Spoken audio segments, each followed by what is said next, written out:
أما بعد أعوذ بالله من الشيطان الرجيم بسم الله الرحمن الرحيم قل هل يستوي الذين يعلمون والذين لا يعلمون صدق اللہ العظیم. علم انسان کو انسان بنا دیتا ہے، علم انسان کو انسان بنا دیتا ہے، علم بے مایا کو سلطان بنا دیتا ہے. محترم حضرات، سامعین اکرام، آج میری تقریر کا عنوان ہے علم دین کی اہمیت. جیسا کہ آپ لوگوں کو معلوم ہے کہ آج زمانہ تعلیم میں بہت ترقی کر رہا ہے. تعلیم کے طرف ہر ملک و قوم اور ہر طبقے کی توجہ ہو گئی ہے. اس دور میں کسی قوم اور کسی ملک کی ترقی اسی میں سمجھی جاتی ہے کہ اس کے یہاں تعلیمی یافتہ کتنے ہیں. ہر ملک اور ہر گروہ اپنے افراد کو زیادہ سے زیادہ تعلیمی لائن میں لگانا چاہتا ہے اور دوسروں کو اس میدان میں پیچھے ڈھکیلنے میں لگا ہوا ہے. ایک مقابلہ اور سرد جنگ کی کیفیت پائی جاتی ہے.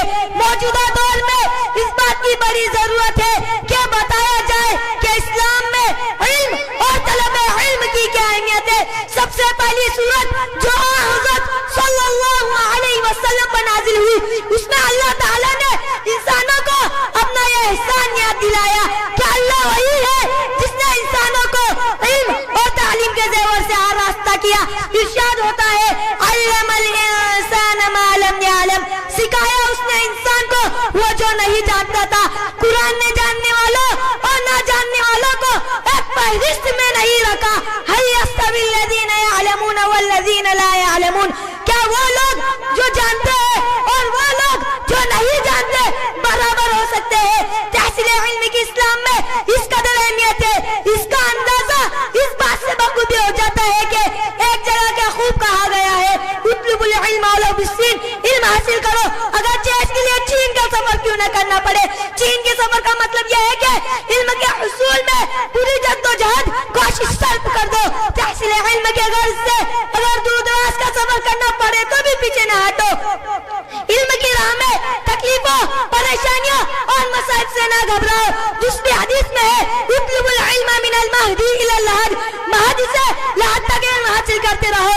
انہی تعلیمات کا نتیجہ تھا کہ مسلمانوں نے علم کے حصول میں مختلف بر اعظموں اور ممالک کی خاک چھانی، طویل سفر طے کیے، مدارس تعلیم گاہیں اور تحقیقاتی مراکز قائم کیے، دارالمطالعہ اور کتب خانوں کا جال بچھایا اور ساری دنیا میں اپنی علمی برتری ثابت کر دکھائی.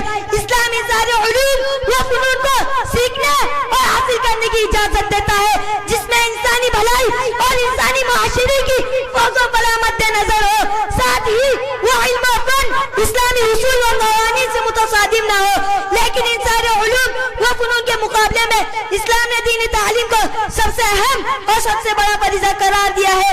حدیث نبوی ہے طلب العلم فریضۃ علی کل مسلم، علم دین کا طلب کرنا ہر مسلمان مرد و عورت پر فرض ہے.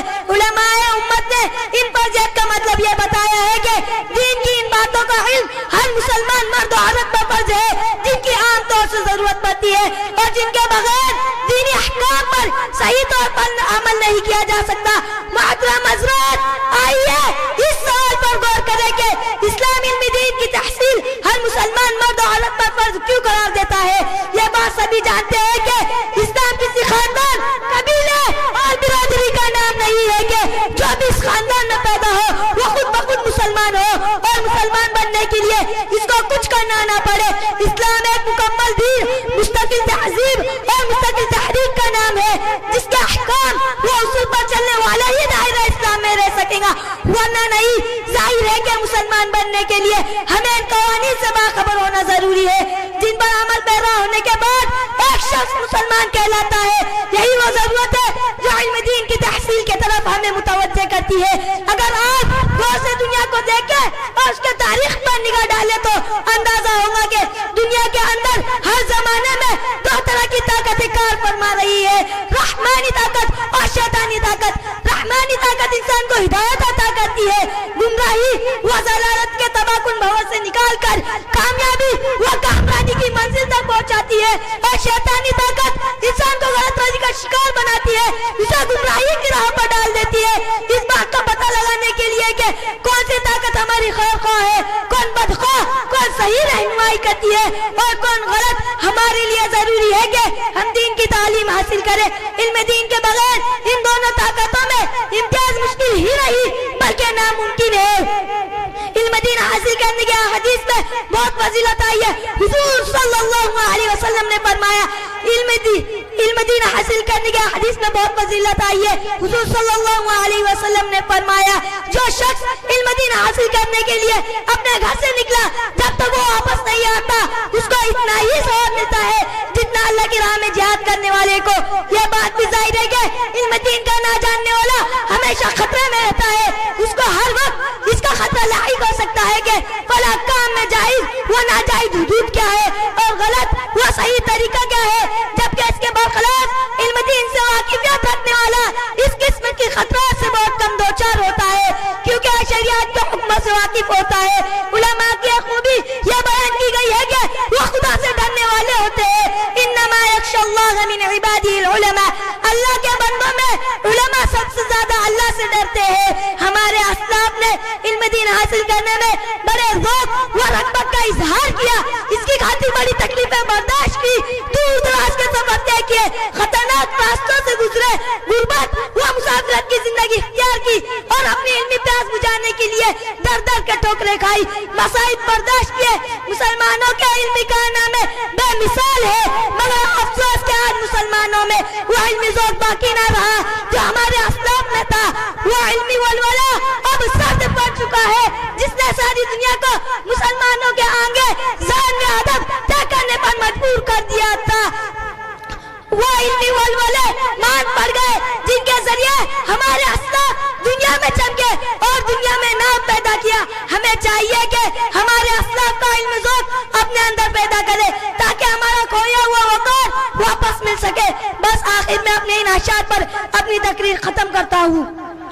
وائے ناکامی متاع کارواں جاتا رہا، وائے ناکامی متاع کارواں جاتا رہا، کارواں کے دل سے احساس زیا جاتا رہا. اپنے من میں ڈوب کر پاجا سراغے زندگی، اپنے من میں ڈوب کر پاجا سراغے زندگی. تو میرا نہ بنتا نہ بن اپنا تو بن. اللہ تعالیٰ سے دعا ہے کہ رب العالمین سب کو علم دین حاصل کرنے کی توفیق عطا فرمائے. آمین. وآخر دعوانا ان الحمدللہ رب العالمین. حافظ مجاہد صاحب کی طرف سے